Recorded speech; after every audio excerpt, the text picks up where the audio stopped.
चलो हम लोग अपने टॉपिक की ओर लौट रहे हैं। पॉलिटी हम लोग पढ़ रहे थे। पॉलिटी में हम लोग भारत का संवैधानिक विकास कैसे होता है पढ़ाई कर चुके हैं। और संवैधानिक विकास में ही मेंशन किया गया था कि जब तक किसके अनुसार 1947 स्वतंत्रता अधिनियम के तहत कि जब तक भारत का अपना संविधान निर्माण नहीं हो जाता है तब तक उसका जो शासन चलेगा वो 1935 अधिनियम के तहत चलेगा। तो जब हमारे देश में संविधान निर्माण की आवश्यकता पड़ी तो उसके लिए संविधान सभा बना।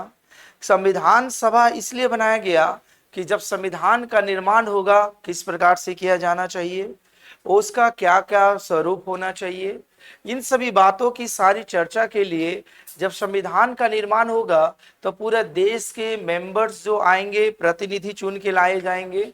क्योंकि प्रतिनिधि मतलब हर राज्य का अपना अपना या जनसंख्या का पर आधारित प्रतिनिधि चुनकर लाए जाएंगे जिससे कि वहां की स्थिति के बारे में चर्चा हो और किस प्रकार संविधान का निर्माण हो उसकी बातें रखी जाए।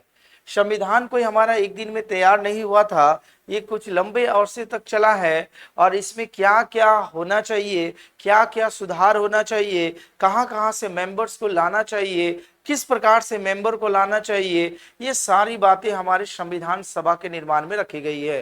तो इसके बाद सबसे पहले आई बात कि जो संविधान सभा जो निर्माण की बात आई वो इससे पहले भी अन्य देशों में हो गई थी। उसमें सबसे पहले नाम आता है फ्रांस और अमेरिका में। जैसा कि माना जाता है वही जो आपका लिखा गया है कि जिस समय संविधान सभा की जब चर्चा हो रही थी भारत में तो उससे पहले भी संविधान सभा की और देशों में चर्चा हो चुकी थी। उसमें था एक अमेरिका और फ्रांस। कौन कौन सा जगह था? अमेरिका और फ्रांस। तो वही लिखा गया है कि अमेरिका और फ्रांस जो है संविधान सभा के विचार को व्यवहारिक रूप से सर्वप्रथम जो लाया गया था वो अमेरिका और फ्रांस में लाया गया था। तो अगर आपसे क्वेश्चन पूछ दिया जाए कि संविधान सभा के विचार की बात सर्वप्रथम किस देश में लाया गया था तो वहां पर आपका जवाब क्या होना चाहिए? अमेरिका और फ्रांस। याद रखिएगा इस बात को। तो जब यहां हमारे संविधान की बात आई तो ऐसा नहीं है कि जिस समय हम लोग संविधान निर्माण करने जा रहे हैं उसी समय ये विचार आया। ये विचार महात्मा गांधी ने 1922 ईस्वी में भी रख दी गई थी अपने विचार को कि हमारे देश में एक अपना संविधान होना चाहिए और उस संविधान को निर्माण करने के लिए संविधान सभा की स्थापना करनी चाहिए। तो महात्मा गांधी ने 1922 में यह प्रस्ताव पहले ही रखा गया था उन्होंने। ठीक है। तो इस क्रम को जब हमारे देश में आवश्यकता पड़ी तब इस बात को अहमियत दिया गया और इसकी स्थापना की जाने लगी।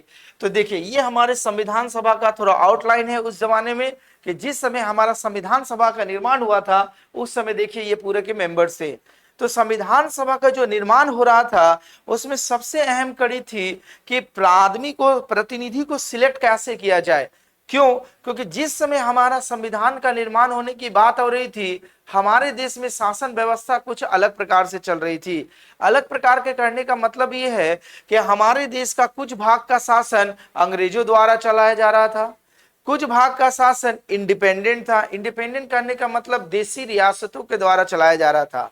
अंग्रेजों के द्वारा करने का मतलब जिस प्रांत के ऊपर ब्रिटिश शासन का अधिकार चल रहा था वो प्रांत से भी मेंबर चुन के लाना था। उसके बाद जो स्वतंत्र थे देशी रियायत उसके भी प्रतिनिधि चुन के लाना था। और हमारे देश में चीफ कमिश्नर भी आपको बताए थे, चीफ कमिश्नर का भी शासन चल रहा था। तो जब संविधान का निर्माण हुआ तो ये जो बात रखी गई संविधान सभा में तो ये सारे प्रांत से मेंबर्स को भी लेके आना था। ठीक है। तो जब मेंबर्स की गणना की गई तो मेंबर्स को कैसे लाया गया? शर्त ये रखा गया कि जितने उस समय जिस समय संविधान सभा के निर्माण हो रही थी तो संविधान सभा के निर्माण के समय हमारे देश की जनसंख्या लगभग 40 करोड़ थी। कितनी करोड़ थी? लगभग सोचो लगभग 1947 के समय 40 करोड़ था। और उसमें क्या हुआ? पाकिस्तान भी अंग था हमारा। ठीक, पाकिस्तान भी अंग था। और अभी हमारा वर्तमान में जनसंख्या कितना हो गया? 140 करोड़, लगभग 140 करोड़। सॉरी 100 करोड़ की आबादी, उसमें से पाकिस्तान हट गया, खाली भारत की आबादी 100 करोड़ बढ़ गई। सोचो इतने सालों में हमारे देश की आबादी कितनी रफ्तार में बढ़ी। जिस समय हमारा पाकिस्तान सम्मिलित था, लगभग 140 करोड़ जनसंख्या ऐसा माना जाता है। तो बोला गया, जैसा कि बोला गया कि जब हर प्रांत से, जो हर जगह से प्रतिनिधि चुन के आएंगे, तो इसका शर्त रखा गया। क्वेश्चन से एक है, आगे चल के बताएंगे कि संविधान सभा में जो मेंबर्स चुना गया वो 389 ही चुन के क्यों आया? आगे भी आता सकता था, 400 भी हो सकता था, 389 ही चुन के क्यों लाया गया? इसका शर्त यह था कि हर 10 लाख पर एक प्रतिनिधि चुनकर जाएगा संविधान सभा में। हर 10 लाख पर कितना मेंबर चुन के जाएगा? एक मेंबर चुन के जाएगा। इसीलिए जो प्रतिनिधि जो संविधान सभा में चुन के गए थे वो कितना चुन के आए थे? 389, 389।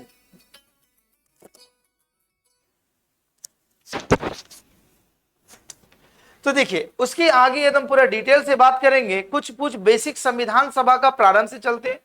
तो बोला गया था 1942 ईस्वी में, जैसा कि पहले आपको बताएं कि संविधान सभा के निर्माण की बात महात्मा गांधी ने 1922 में रखी। इसके बाद जब 1942 ईस्वी में, देखिए 1942 ईस्वी में क्रिप्स मिशंस ने भारत में संविधान सभा के गठन को स्पष्टता स्वीकार किया, परंतु इसे व्यवहारिक रूप से 1946 ईस्वी में कैबिनेट मिशन प्रस्ताव द्वारा प्रदान किया गया। देखो, क्रिप्स मिशंस, ये जो संविधान सभा जिसके बात की गई थी, उसमें जो क्रिप्स नाम के व्यक्ति भी शामिल थे। ठीक, अब दूसरी नंबर बात, 1942 ईस्वी में यह बात रखी गई और 1946 ईस्वी में इसको स्वीकार किया गया। इसका कुछ वजह है, थोड़ा अतीत की ओर जानिए। क्यों? जिस समय भारत में संविधान सभा के निर्माण की बात हो रही थी, उस समय द्वितीय विश्व युद्ध प्रारंभ होने वाला था। द्वितीय विश्व युद्ध कहने का मतलब, जिसमें जानते हैं ना, द्वितीय विश्व युद्ध जो, जिसमें प्रथम विश्व युद्ध हुआ था, फिर उसके बाद द्वितीय विश्व युद्ध, यूरोप में द्वितीय विश्व युद्ध हो रहा था, प्रारंभ होने जा रही थी। और उसी समय तो इसीलिए भारत, ब्रिटेन चाहता था कि भारत जो होता है इंग्लैंड का तरफ से युद्ध में लड़ाई करे, लेकिन यहाँ के जो प्रतिनिधि थे वो चाहते थे कि हम समर्थन तब करेंगे तब जब हमारे देश को स्वतंत्र कर दिया जाए, ये बात रखी गई थी। लेकिन 1942 ईस्वी में ऐसी स्थिति नहीं थी कि देश को पूर्ण स्वतंत्रता कर दिया जाए। और उस समय जब जानते हैं कि जब युद्ध चलती है तो उस समय आर्थिक तंगी का हाल देश में हो जाता है। तो उस समय भारतीय लोगों ने इस बात को स्वीकार नहीं किया, और दूसरे नंबर इसके जो क्रिप्स मेंबर्स थे, इन्होंने भी इस बात को स्वीकार नहीं किया।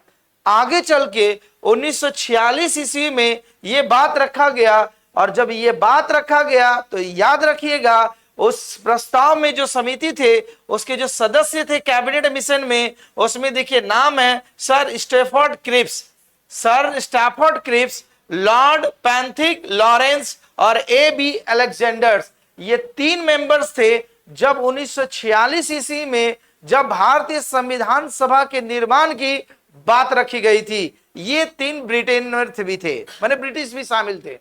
ठीक है, तो यहां तक जो आइडियाज आए, तो जब ये बात प्रस्ताव में रखा गया, तो आपको पहले बताएं, तो जब ये 1946 ईस्वी में ये कंफर्म हो गया कि भारत में अपना संविधान होना चाहिए, उस संविधान के निर्माण के लिए क्या होना चाहिए? संविधान सभा बनाना चाहिए। अब जब ये प्रस्ताव जब 1946 ईस्वी में पारित हो गया, तो अब हमारा जब संविधान सभा का निर्माण होगा तब इसे मेंबर का सिलेक्शन होगा। तो मेंबर का सिलेक्शन कैसे होगा, उस कड़ी को समझेंगे। देखिए, जैसा कि अभी आपको बताएं, जब संविधान सभा का निर्माण हुआ तो कुल कितनी संख्या सदस्यों की चुनी गई? शुरू में 389, 389। अब इस 389 सदस्य की कहानी जो अभी थोड़ा देर पहले बताए थे, ये शर्त था जो 389 सदस्य जो चुने जाएंगे, हर 10 लाख पर एक प्रतिनिधि चुना जाएगा। और उन समय 1946 ईस्वी तक या 1947 ईस्वी तक हमारे देश की आबादी लगभग 40 करोड़ थी, इसीलिए हर 10 लाख पर है तो लगभग 400 के आसपास आता है। तो इसीलिए 389 प्रतिनिधि चुने गए थे। ये डाटा को याद रखिएगा, एग्जाम में पूछा जाता है कि सर्वप्रथम जब संविधान सभा की स्थापना की गई, उस समय सदस्यों की कुल संख्या कितनी थी? तो कितना बताएंगे? 389। तो 389 जब सदस्य चुने गए तो आपको बताएं कि हमारे देश में जो शासन जो चल रही थी अलग अलग तरीका से चल रही थी। हमारे देश के कुछ भाग पर ब्रिटिश का शासन चल रहा था, कुछ इंडिपेंडेंट शासन चल रहा था, कुछ चीफ कमिश्नरों का शासन चल रहा था। ये तीन आधार पर हमारे देश में शासन चल रही थी। तो आपको पहले बोले प्रतिनिधि जो चुन के आएंगे उन्हीं लोगों का बीच से चुन के आएंगे। तो उसी में जब 389 सदस्य जो चुन के आए थे 389, ये तीन भाग में मुख्य रूप से आए थे। पहला जो ब्रिटिश प्रांतों से चुन के आने का मतलब ये हुआ जहां पर ब्रिटिश लोग का शासन चल रहा था, जिन जिन प्रांतों में, वहां से जो प्रतिनिधि चुन के आए थे वो कितना चुन के आए थे? 200, चलो कितना चुन के आए थे? 292। मतलब 292 सदस्य थे जहां जहां ब्रिटिश का शासन चल रहा था, जिन जिन प्रांतों में, वहां से चुन के आए थे। अगला 4 जो होता है चीफ कमिश्नर का क्षेत्र। चीफ कमिश्नर का मतलब जहां पर चीफ कमिश्नर का शासन चल रहा था।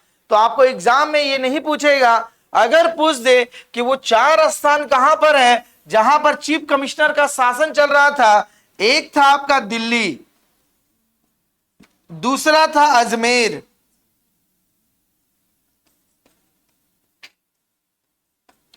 तीसरा था कर्नाटक का कुर्ग जगह, और चौथा था बलूचिस्तान। तो कि आपको पता है ब्रिटिश के समय में बलूचिस्तान भी भारत का एक अंग था। तो ये 4 ऐसे प्रांत थे जहां पर जो शासन चल रहा था, किसका शासन चल रहा था? चीफ कमिश्नरों का शासन चल रहा था। तो 4 यहां से चुन के आए, और जो 93 सदस्य थे आपका देसी रियासत, जहां पर राजाओं लोग अपना रियासत के द्वारा शासन कर रहे थे। ठीक, तो कितने मेंबर्स टोटल हो गए? काउंट कीजिए। आपका हो गया 292 जो चुन के आए। कहां से आए थे? बोलो। ब्रिटिश प्रांत से। 4 कहां से चुन के आए थे? चीफ कमिश्नर से। और देसी रियासत से चुन के कितने आए थे? 93। टोटल जोड़ो तो 4 3 7 और 2 9, 9 9 18 और 3 देखो 389 आ गया टोटल 389। समझ में आई बात? तो याद रखिएगा इस बात को कि अगर आपसे एग्जाम में पूछ दिया जाए सबसे इंपॉर्टेंट क्वेश्चन कि भारत की संविधान सभा में सर्वप्रथम कितने सदस्य चुनकर आए थे, तो कितना सदस्य थे? और बोलो 389। ब्रिटिश प्रांत से टोटल कितना चुन के आए थे? 292। चीफ कमिश्नर से कितने चुन के आए थे? कौन कौन जगह था वो? दिल्ली, अजमेर, कोर्स और बलूचिस्तान। ये कोर्स पड़ता है कर्नाटक में। ये 4 जगह चीफ कमिश्नर का शासन चल रहा था। और देसी रियासतों से चुनकर कितना आए थे? समझ में आई बात? कोई दिक्कत नहीं। आगे देखो, इसके बाद बताया गया कि जब मिशन की स्थापना की गई तो यह आपसे क्वेश्चन पूछा जा सकता है कि मिशन योजना के अनुसार जुलाई 1946 ईस्वी में संविधान सभा का चुनाव हुआ। तो आपको ये डेट जरूर याद रखिएगा, जुलाई 1946। जुलाई 1946 मतलब संविधान सभा के प्रतिनिधि का सर्वप्रथम चुनाव कब हुआ था? तो कब हुआ था? जुलाई 1946 की सर्वप्रथम संविधान सभा में जब प्रतिनिधि जाएंगे तो वो चुन के जाएंगे। तो चुनाव जो हुआ था कुछ डायरेक्ट चुन के गए थे, जैसे देसी रियासतें अपना प्रतिनिधि डायरेक्ट चुन के गए थे, ब्रिटिश प्रधान चुनाव के द्वारा गए थे, और चीफ कमिश्नर भी डायरेक्ट गए थे। तो सर्वप्रथम संविधान सभा का सदस्यों का जो चुनाव हुआ था वो कब हुआ था? जुलाई 1946 में हुआ था। तो वही बोला गया है कि मिशन के अनुसार जुलाई 1946 ईस्वी में संविधान सभा का चुनाव हुआ, और इसमें कुल कितने सदस्य चुन के गए थे? 389 मेंबर्स चुन के गए थे, जिसे ब्रिटिश प्रांत से कितने थे? 292। चीफ कमिश्नर से कितने चुन के गए थे? 4। और देसी रियासत से कितने चुन के गए थे? 93। यहां तक तो बात थी, लेकिन अब देखिए यहां लिखा क्या गया है। जनरली क्या था कि आपका टोटल जो था 389 सदस्य को सिलेक्शन करके जाना था, कारण क्या था? कारण ये था कि हर 10 लाख पर एक प्रतिनिधि चुन के जाना था। तो जब इसका अनुपात जो निकला, ये अनुपात निकल के आया 389 आना चाहिए, सॉरी 389 आना चाहिए। तो 389 आना चाहिए, लेकिन देखिए चुन के कितना पहुंचे वहां पर? 296 पहुंचे। तो और प्रतिनिधि कहां चले गए? 389 में 389 में, जबकि चुनाव जो गया चुने गए 296। तो आपका हो जाएगा 3 और 9, 93 प्रतिनिधि तो भाग नहीं लिया। तो 93 प्रतिनिधि को तो जाना चाहिए। तो इसका भी एक विवाद है। इस 93 प्रतिनिधि जो नहीं गए, उसका कारण ये था, रहने दो, 93 प्रतिनिधि नहीं जाने का वजह ये था कि हमारा देश जो था उस समय 2 भाग में विभाजित होने जा रहा था, एक इंडिया में और दूसरा पाकिस्तान में। तो जो देसी रियासत थे, कुछ प्रांत ऐसे थे जिसको समझ में नहीं आ रहा था कि हम भारत के साथ रहेंगे कि पाकिस्तान के साथ जाएंगे। तो इसीलिए ये जो 93 प्रतिनिधि थे वो चुनाव में हिस्सा ही नहीं लिए थे। कॉन्सेप्ट समझ में आई?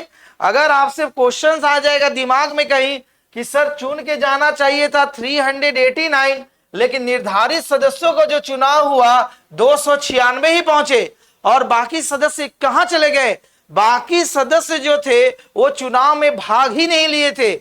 इसलिए भाग नहीं लिए थे क्योंकि उनको इस बात का पूरा अंदेशा था कि हम जब देश का विभाजन हो जाएगा इंडिया और पाकिस्तान में, तो हम किधर जाएंगे? इंडिया का साथ रहे कि पाकिस्तान का साथ रहे। इसीलिए जो 93 मेंबर्स थे उन्होंने चुनाव में भाग नहीं लिया था।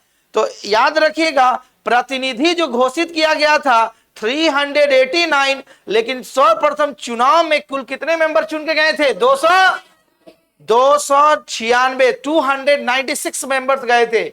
अब देखिए, अब जब चुनाव हुआ था 296, 296, तो इसमें देखिए विभिन्न प्रांतों से के द्वारा चुने गए कांग्रेस के मेंबर थे 208। कितने मेंबर थे? 208। और मुस्लिम लीग के जो सदस्य चुन के गए थे कितना थे? 73। और अन्य दल, मतलब कुछ निर्दलीय और छोटे दल के जो मेंबर चुन के गए थे वो कितना थे? 15। तो आपसे पूछा जाएगा कि सर्वप्रथम जो चुनाव हुआ था उसमें कितना मेंबर चुन के गए थे? 296। उसमें कांग्रेस के द्वारा चुन के टोटल कितना मेंबर गए थे? 208। मुस्लिम लीग के द्वारा कितने मेंबर चुन के गए थे? 73। और अन्य दलों के द्वारा, तो इन सभी को अगर जोड़िए 296 प्लस 73 प्लस 15, और सॉरी 208 होगा ना।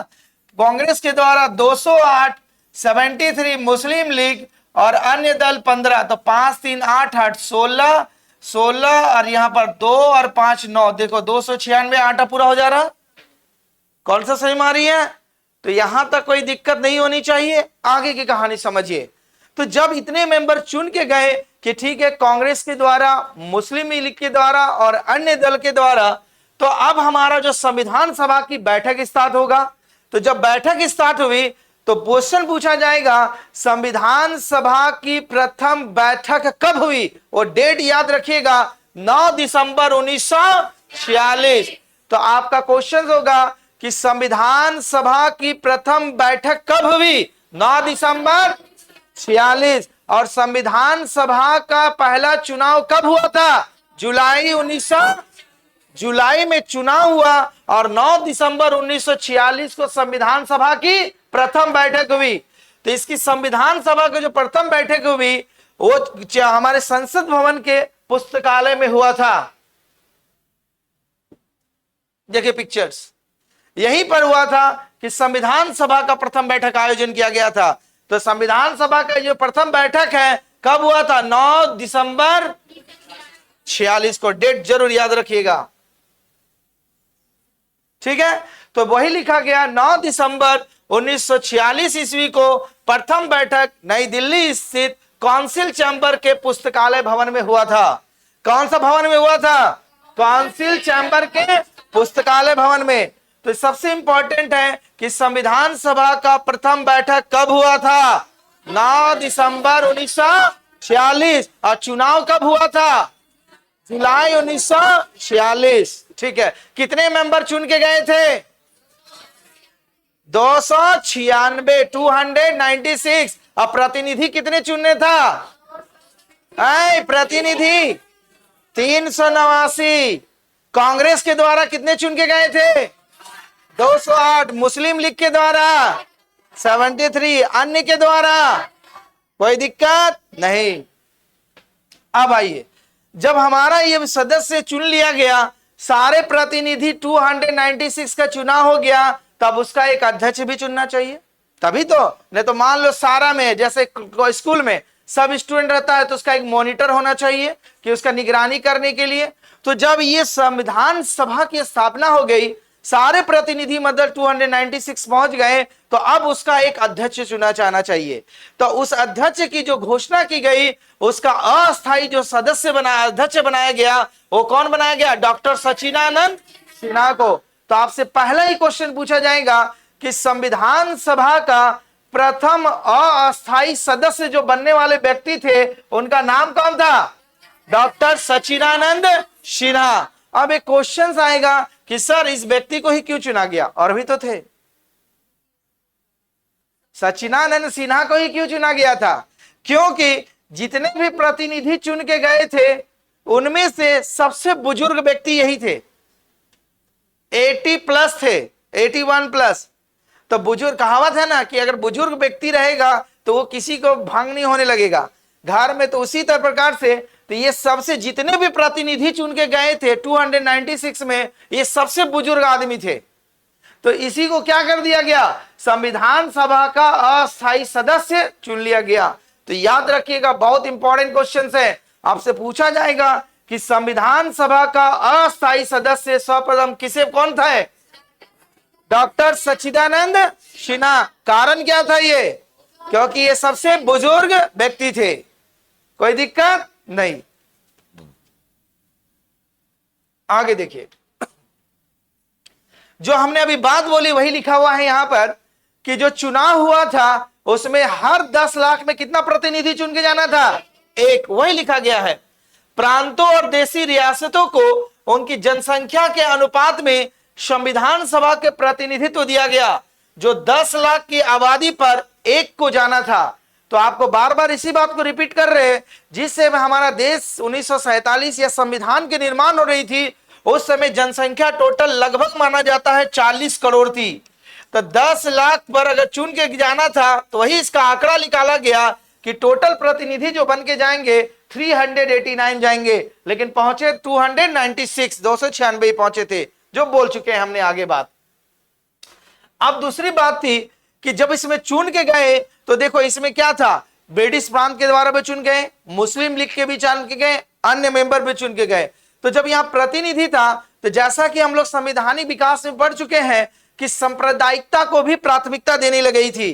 तो वहां पर जो हमारे देश में अलग अलग जाति धर्म के जो रहते थे, उनका भी योगदान होना चाहिए। तो ये जो संविधान सभा का जब चुनाव हुआ था, तो उसमें भी उनकी हिस्सेदारी थी। तो उसमें 3 प्रमुख संप्रदायों को प्राथमिकता दी गई थी जनसंख्या में, जिसमें कौन कौन थे? एक मुस्लिम, सिख और साधारण। साधारण वर्ग का कहने का मतलब इसमें से पिछड़ा वर्ग भी आ जाएगा, जनरल मेंबर भी आ जाएंगे, जो पिछड़ा वर्ग से नहीं आते हैं। इसके अलावे इस प्रतिनिधि मंडल में 33 व्यक्ति को पिछड़े वर्ग से भी चुना गया था। कितने मेंबर्स को? 33 मेंबर्स को चुना गया था। तो देखिए, जब हमारा संविधान सभा बन जाएगा, तो उसमें कुछ समितियां भी बन जाएगी। ठीक, कौन भाग क्या क्या काम करेगा? संविधान सभा को, संविधान तो ऐसे नहीं कोई एक विषय पर निर्माण करना है, हर पहलू को संविधान में विचाराधीन रख के निर्माण करना है। संविधान सभा का प्रतिनिधि भी पहुंच गए, उसका अध्यक्ष भी चुन करके आ गए। अब वो समिति किस प्रकार से, किसकी क्या जिम्मेदारी सौंपी जाएगी, उसकी बात हम लोग अब करेंगे। तो जब हमारा संविधान सभा बन गया, तो उसमें समितियों का गठन किया गया। किस समिति का अध्यक्ष कौन होगा और उसकी क्या जिम्मेदारी सौंपी गई? तो देखिए, उसमें पहला नाम आता है संचालन समिति का, संविधान सभा के प्रमुख समिति और उसके अध्यक्ष। तो जब हमारा संविधान सभा बना, तो उसका संचालन, उस संविधान सभा का किस प्रकार संचालन होगा, उस समिति का अध्यक्ष किसको बनाया गया था? डॉक्टर राजेंद्र प्रसाद। और आपको पता होगा, डॉक्टर राजेंद्र प्रसाद ही भारत के प्रथम राष्ट्रपति बने और आगे चल के संविधान सभा का स्थायी सदस्य कौन बने थे? अध्यक्ष डॉक्टर राजेंद्र प्रसाद को ही बनाया गया था। तो याद रखिएगा कि संचालन जो वो समिति बन गया, संचालन किस प्रकार किया जाए, क्योंकि समिति जैसे मान लो सबको बोलने की आजादी, तो वो भी बोलेगा, सब बोलेगा, अध्यक्ष सुनेगा, तो किस प्रकार से मॉनिटरिंग किया जाए, तो उसकी अध्यक्षता किसको सौंपा गया? और सौभाग्य से ये कहां के रहने वाले थे? बिहार के रहने वाले थे। तो सोचिए हम लोग का कितना बड़ा योगदान है, तो भी हम लोग आज इतना पिछड़ा होते जा रहे हैं, हर राज्य के तुलना में पिछड़ा होते जा रहे हैं। तो सोचिए हम लोग के संविधान निर्माण में कितने बड़ा ज्ञाता को क्या सौंपा गया था। दूसरा, संघ संविधान समिति, दूसरा बोला जाएगा संघ संविधान समिति का अध्यक्ष किन्हें चुना गया था? पंडित जवाहरलाल नेहरू, जो आगे चल के क्या बने? भारत के प्रथम प्रधानमंत्री पंडित जवाहरलाल नेहरू बने। उसके बाद जो प्रांतीय संविधान समिति, प्रांतीय मामला, जितने भी प्रांतीय क्षेत्र थे उसका किस प्रकार संचालित हो, उसकी समिति का अध्यक्ष किसको बनाया गया था? सरदार, जिसे और किस नाम से जाना जाता है? लौह पुरुष के नाम से जाना जाता है। किससे नाम से जाना जाता है? लौह पुरुष के नाम से जाना जाता है। आगे चल के सभी का बहुत बड़ा योगदान रहा हमारे देश के निर्माण में। उसके बाद प्रारूप समिति, जो अक्सर एग्जाम में क्वेश्चंस पूछा जाएगा। अब जब प्रारूप समिति के अध्यक्ष किससे बनाया गया था? डॉक्टर भीमराव, ठीक है, इसे विधि का जनक भी कहा जाता है। ठीक है, तो आपसे क्वेश्चन अगर पूछ दिया जाए कि प्रारूप समिति का अध्यक्ष किसे बनाया गया था? डॉक्टर। अब यहां पर इसकी थोड़ी सी कहानी है डॉक्टर भीमराव अंबेडकर की, जो कभी कभी एग्जाम में आपसे पूछा जा सकता है और पूछ लिया जाता है। जैसा कि आप लोग जानते हैं कि जब जितने भी हमारे प्रतिनिधि चुन गए थे, किसी ना किसी प्रांत से वो चुनकर गए थे। तो डॉक्टर भीमराव अंबेडकर का जो चुनाव हुआ था, जब ये चुनाव का सिलेक्शन हुआ था, तो सर्वप्रथम ये बॉम्बे से अपना नामांकन किए थे। कहां से? बॉम्बे से प्रतिनिधि चुन के आए थे, लेकिन वहां पर ही हार गए थे। तो हार गए, तो जब तक कोई प्रतिनिधि सिलेक्ट होकर नहीं जाएगा, तब तक तो वो संविधान सभा में नहीं जा सकता सदस्य के लिए। तब ये क्या किए, तो जब बॉम्बे से हार गए, तो फिर इनको लड़ाया गया मुस्लिम लीग की सहायता से बंगाल से। कहां से लड़ाया गया? बंगाल से लड़ाया गया, याद रखिएगा। और ये मुस्लिम लीग के बैनर तले लड़ाई किए थे, क्योंकि इनका जो लड़ाई था, क्योंकि वहां से बॉम्बे से तो हार गए थे, तो मुस्लिम लीग की सहायता से भीमराव अंबेडकर को बंगाल से लड़ाया गया।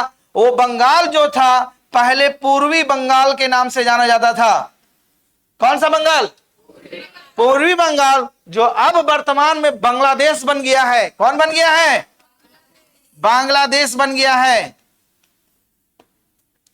तो देखो, तो जब ये पूर्वी बंगाल से लड़े, ठीक है, तो जब ये लड़ाई के, तो क्या हुआ, जब हमारा संविधान सभा हुआ तो इसको तो अलग कर दिया गया, क्योंकि जानते हैं कि जिस समय क्या था, जब हमारा देश विभाजित हुआ तो बांग्लादेश कहां चला गया था? पाकिस्तान में चला गया था। तो फिर वहां से वो निर्वाचित हो गए, तो पुनः फिर इसको बॉम्बे से खड़ा किया गया। कहां से? पुनः बॉम्बे से। तब निर्वाचित होकर के आए, तब वो बने प्रारूप समिति के अध्यक्ष। लॉजिक याद रहेगा।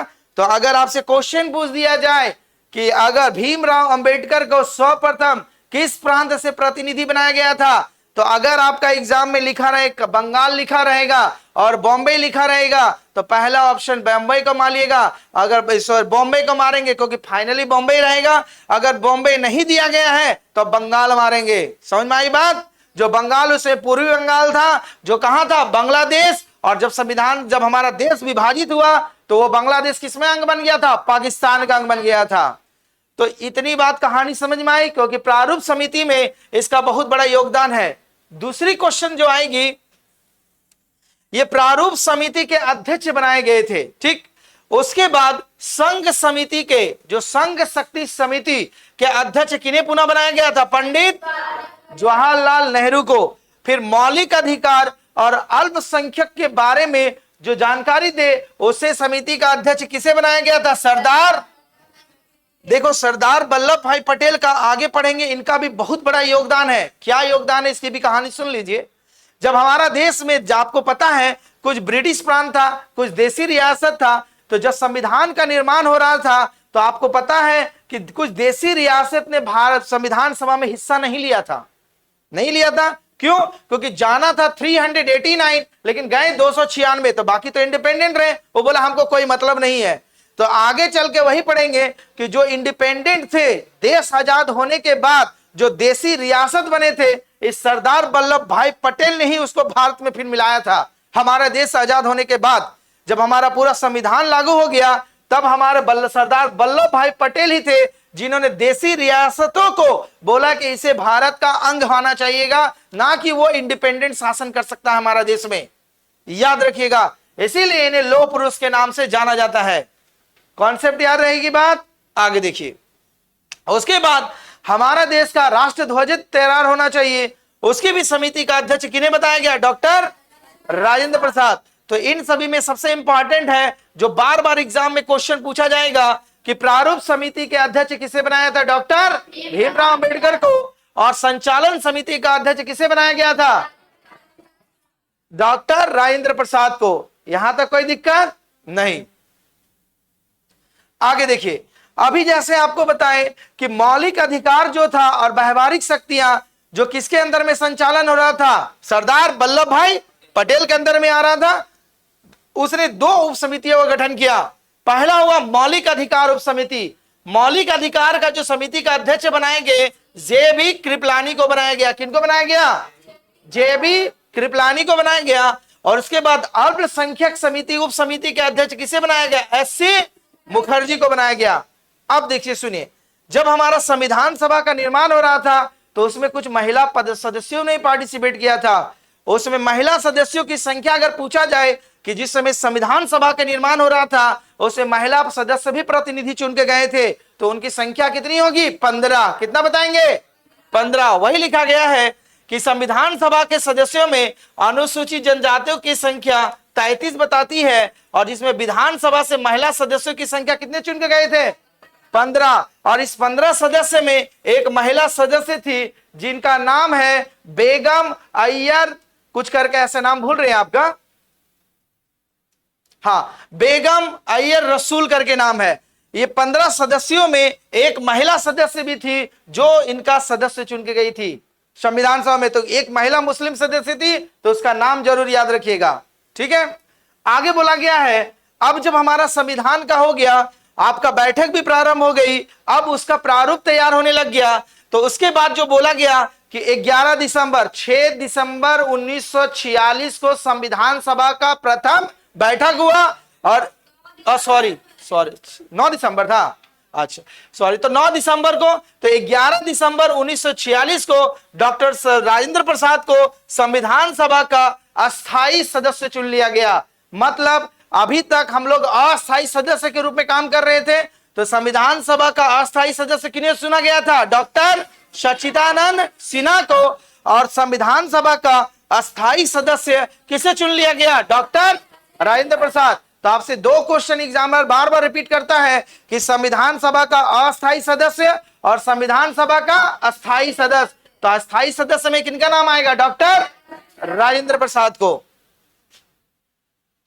अब देखो, जब संविधान सभा का अस्थाई सदस्य आ गया, चुना गया, तो उसके बाद आगे की प्रक्रिया चलेगी। तो देखिए क्या लिखा हुआ है, बोला गया संविधान सभा की कार्यवाही 13 दिसंबर 1946 को जवाहरलाल नेहरू द्वारा पेश किए उद्देश्य प्रस्ताव के साथ प्रारंभ हुआ। अब हमारा सारा स्थायी सदस्य चुना हुआ, अब उसकी क्रियाकलाप समितियां भी बन गई और उसका प्रस्ताव। तो देखो ये बहुत इंपॉर्टेंट लाइन है, क्योंकि आगे जो हम लोग प्रस्तावना पढ़ेंगे इसी का आधार बनेगा हम लोग का। तो याद रखिएगा कि प्रस्ताव जो संविधान सभा में सर्वप्रथम प्रस्तुत किया गया, वो किसके द्वारा प्रस्तुत किया गया था? पंडित जवाहरलाल नेहरू के द्वारा। और वो कब प्रस्तुत किया गया था? 13 दिसंबर 1946। 11 दिसंबर को अस्थाई सदस्य, 13 दिसंबर को प्रस्ताव पारित किया गया। किसके द्वारा प्रस्तावना पारित किया गया? पंडित जवाहरलाल नेहरू के द्वारा। अब देखो, उसके बाद 22 जनवरी 1947 को उद्देश्य प्रस्ताव को स्वीकृति के बाद संविधान सभा का निर्माण हेतु अनेक समितियां बनाई गई, जो आप लोग हम लोग पढ़ चुके हैं। डिफरेंट समितियां बनाई गई, जिसमें से प्रमुख समितियां थी वार्ता कैसे किया जाए, संविधान संघ संविधान समिति का अध्यक्ष जो पंडित जवाहरलाल नेहरू को बनाए गए थे, प्रांतीय संविधान के समिति के अध्यक्ष बनाए गए, शक्ति और प्रारूप समिति को। इसके बाद देखो जो अभी शुरू में भीमराव अंबेडकर के बारे में बोले थे वो लास्ट लाइन में आपका मेंशन कर दिया गया है।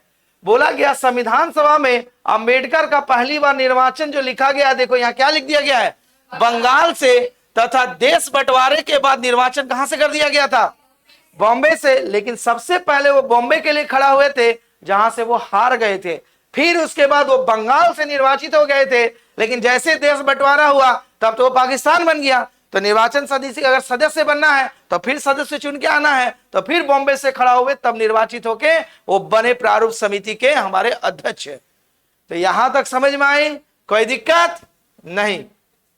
इसके बाद समझ लो थोड़ी सी बात और को, बोला गया है 3 जून 1947 का 3 जून, देखो कुछ डेटा को याद रखना जरूरी है। 3 जून 1947 को योजना के अनुसार देश का बंटवारा हो जाने पर भारतीय संविधान सभा में कुल सदस्यों की संख्या कितनी रह गई, 324 नियत की गई, जिसमें से 235 जो थे हमारे स्थानीय प्रांत से और 89 जो थे देसी रियासत का। तो जिस समय हमारा देश का बंटवारा नहीं हुआने वाला था उस समय कितना डिसाइड किया गया था, 389। लेकिन जब हमारे देश के बंटवारे की योजना हो गई तो डेफिनेटली वो पाकिस्तान अलग होगा। तो अब कितना हो गया, 389 से 389 से घट के कितना हो गया, 324 हो गया, जिसमें से स्थानीय प्रांतों के द्वारा कितना हो गया, 235, और स्थानीय देसी रियासतों के द्वारा कितना हो गया, 89 हो गया। उसके बाद हमारा सर्वप्रथम संविधान सभा का जो गठन हुआ था उसके बाद पुनः हो गया, क्योंकि देश हमारा पाकिस्तान अलग हो गया भारत से, तो फिर पुनः देश का हमारा पुनर्संविधान सभा का गठन किया गया। तो याद रखिएगा कि देश विभाजन के बाद संविधान सभा का पुनर्गठन 31 अक्टूबर 1947 को किया गया।